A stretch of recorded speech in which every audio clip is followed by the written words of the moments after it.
হযরত ওমর রাদিয়াল্লাহু তাআলা আনহু যখন খলিফা, তিনি যখন খলিফা, অর্ধজাহানের খলিফা, তিনি একদিন মসজিদে নববীতে খুতবা দিয়েছিলেন, বলেছিলেন, হে আমার সাথীরা, নবীর সাহাবীরা, হে আমার মুসলিম জাতি, তোমরা বলো দেখি, যদি আমি ওমর, তোমাদের রাষ্ট্রনায়ক, তোমাদের খলিফা, আমি যদি ভুল পথে পরিচালিত হই, তাহলে তোমরা কি করবা? সবাই ওনাকে, কেউ কিছু বলে না। হায় হায়, বলে কি, খলিফাকে ভুল করলে কি করবো, কি করব, কেউ তো কিছু বলতেছে না। এক যুবক দাঁড়ায় গেছে, তরবারি ছিল, তরবারি নিজের কোষ থেকে মুক্ত করে তরবারি উঠায় ধরে বলছেন, খলিফা ওমর, আপনি যদি আল্লাহর কোরআন এবং নবীর সুন্নাহর পথ থেকে এক চুল পরিমাণ বিচ্যুত হন, তাহলে আমাদের এই তরবারি আপনার বিরুদ্ধে ব্যবহার হবে, এই তরবারি দিয়ে আপনাকে আমরা সোজা করে ছাড়ব। কথাটা কত বড় কথা! হ্যাঁ, একজন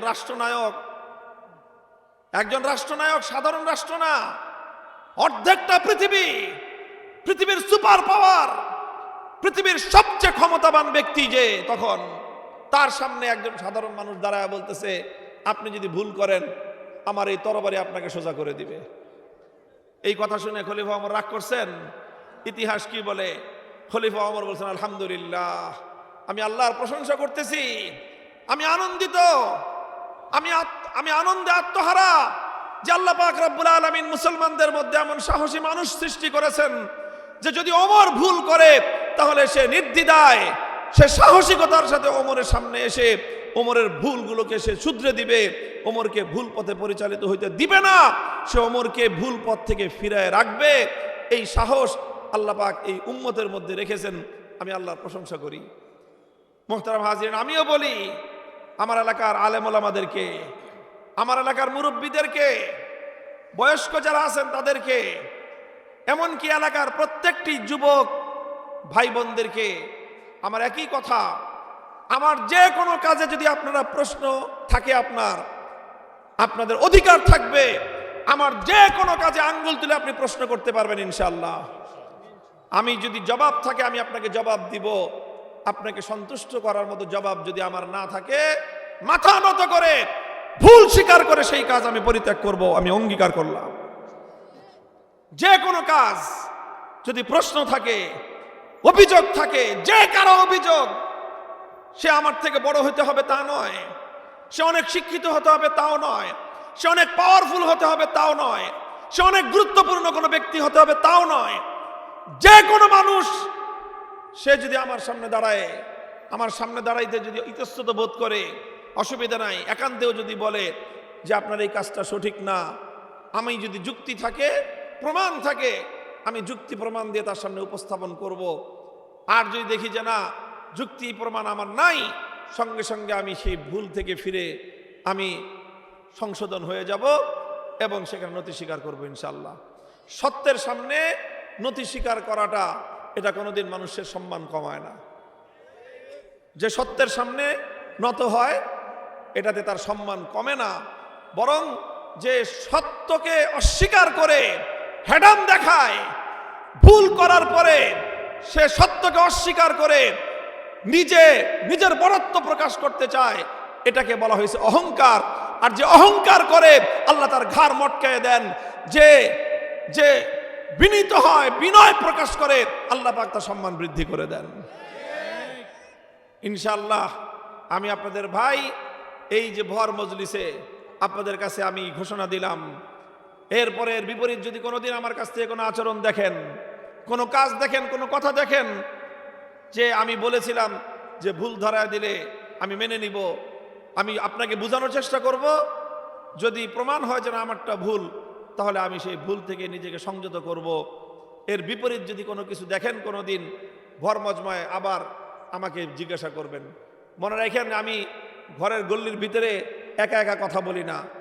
আমি এরকম বছরের 360 দিনের মধ্যে 260 দিনই এরকম হাজার হাজার, এখানে তো অল্প মানুষই আছে, এর চেয়ে অনেক বড় বড় মজমার সামনে আমি কথা বলি। যে কেউ আমার এই মজমার মধ্যে, বাংলাদেশের যে কোনো প্রান্তে গিয়ে, শুধু বাংলাদেশ না, বাংলাদেশের বাইরে গিয়ে আমরা কথা বলি। যে কেউ পৃথিবীর যে কোনো প্রান্তে দাঁড়ায় আমার যে কোনো কাজের উপর প্রশ্ন করার অধিকার রইল। আল্লাহ পাক আমাদেরকে তৌফিক দান করেন।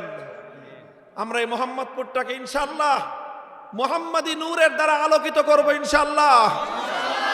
এই এলাকা মোহাম্মদপুরের নাম মনে রাখেন, পৃথিবীতে এর চেয়ে সুন্দর কোনো নাম হতে পারে না। মুহাম্মদ সাল্লাল্লাহু আলাইহি ওয়াসাল্লামের নামে এই এলাকার নামকরণ করা হয়েছে। মুহাম্মদ মানেই হলো প্রশংসিত। মুহাম্মদ শব্দের অর্থ কি বলেন? বলেন, মুহাম্মদ শব্দের অর্থ কি? প্রশংসিত। তাহলে আমার এলাকার নাম যখন মোহাম্মদপুর, তার অর্থ হলো এটা প্রশংসিত জায়গা। তো বলেন, আজকে কি মোহাম্মদপুর প্রশংসিত জায়গা আছে? এটা আজকে ঢাকা মানুষের কাছে ক্রাইম জোন, অপরাধের জগৎ হিসেবে পরিচিতি পেয়ে গেছে। এখানে আমার সন্তানদেরকে, আমাদের গরিব মায়েদের সন্তানদেরকে অন্যায় এবং অপরাধের হাতিয়ার বানানো হয়, এদেরকে দিয়ে অপরাধ করানো হয়, এদেরকে দিয়ে মাদকের ব্যবসা করানো হয়, এদেরকে লাঠিয়াল হিসেবে ব্যবহার করে অন্যায়ভাবে আরেকজনের জায়গা জমি দখল করা হয়। গরিব মায়েদের সন্তানদেরকে ব্যবহার করে। নিজের সন্তান তো এই এলাকায় থাকে না, নিজের সন্তানদের দিয়ে এই সমস্ত কাম করায় না, কারণ নিজের সন্তানের তো নিজের কাছে দাম আছে। নিজের সন্তান নষ্ট হয়ে গেলে তো বাপ মায়ের কলজা লাগে। এই জন্য নিজেদের সন্তান থাকে কই? America, Canada, Europe, Australia. সেখানে হায়ার এডুকেশন তারা অর্জন করে, তারা ক্যারিয়ার বানায়, আর গরিব মায়ের সন্তানদেরকে দিয়ে অপরাধ করায়। আলহামদুলিল্লাহ, আমি যা বলতেছি এটা বিশ্বাস করি, যা বিশ্বাস করি সেটা নিজে বাস্তবায়ন করি। আমার সকল সন্তান এই বৃহত্তর মোহাম্মদপুর অঞ্চলে পড়াশোনা করে মানুষ হইতেছে। দুইটা একটু বড় হয়েছে, বড় ছেলে তো এখন তাও মোহাম্মদপুরেই তার যাতায়াত, এখন পড়াশোনা শেষ করছে। ছোট ছেলে 40 ফিটে পড়ে, বাচ্চাদের সাথে এলাকার বাচ্চাদের সাথেই থাকে, এলাকার বাচ্চাদের সাথেই খেলাধুলা করে। মাসে সপ্তাহে একদিন বাড়িতে যায়, 6 দিন এলাকা বাড়িও তাও বসিলায় এখানেই। আরেক ছেলে এই যে আপনাদের এই যে বেরিবাদ খ্রিস্টানদের যে কবরস্থানের সাথে জামিয়াতুল উলুম এখানে পড়ে, এর আগে জামিয়াতুল আজিজে পড়েছে। এলাকায় থাকে, এলাকায় খেলে, সপ্তাহে একদিন বাসায় যায়। কাজেই আমরা চিন্তা করি যে আমার সন্তানের যা হবে 10টা মায়ের সন্তানের তাই হবে। 10 মায়ের সন্তান, আমি আমার সন্তানের জন্য যেটা সহ্য করব না, আমি 10 মায়ের সন্তানের জন্য সেটা সহ্য করব না। কারণ এই এলাকার ভালো মন্দ মিলেই আমার সন্তান। কাজেই এলাকা ভালো থাকলে আমার সন্তান ভালো, এলাকা খারাপ হলে আমার সন্তানও খারাপ। মোহতারাম হাজিরিন, আমি আর কথা দীর্ঘায়িত করতেছি না, আপনাদের কাছে এই কথাগুলি বললাম। ইনশাআল্লাহ এই মোহাম্মদপুর ক্রাইম জোন থাকবে না ইনশাআল্লাহ।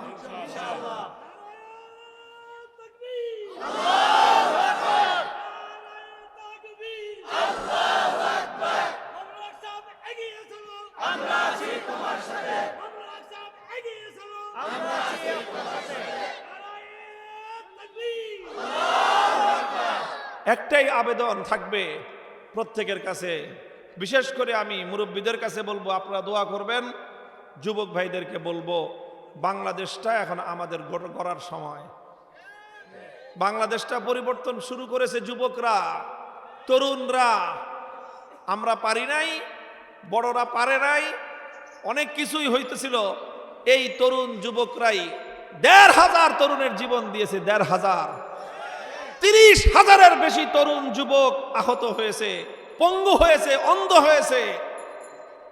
এরপরে এই দেশটা ভালোর দিকে যাত্রা শুরু করেছে। এখন যদি আমরা মাঝপথ থেকে আবার এই দেশটাকে আবার নষ্টের দিকে নিয়ে যাই, এই 1,500 শহীদের আত্মা আমাদেরকে মাফ করবে না। এদের অভিশাপ লাগবে আমাদের উপর। 30,000 এই অচল, আহত, পঙ্গু, অন্ধ মানুষ, যারা জীবনের তরে নিজেদের জীবনের স্বপ্ন হারিয়ে ফেলেছে, জীবনের স্বপ্ন হারিয়ে গেছে তাদের। এই 30,000 মানুষের অভিশাপ, তাদের কান্না খোদার আরশকে পর্যন্ত কাঁপিয়ে তুলবে।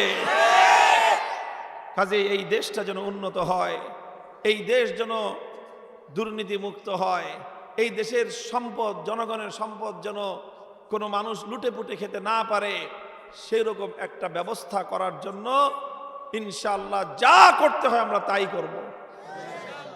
আমি শুধু আপনাদের কাছে এতটুকু আবেদন জানাই, আপনারা আমাদেরকে একবার সুযোগ দেন, একটাবার সুযোগ দেন, দেখেন পরীক্ষা করে যে আমরা যা বলতেছি তা করি কিনা।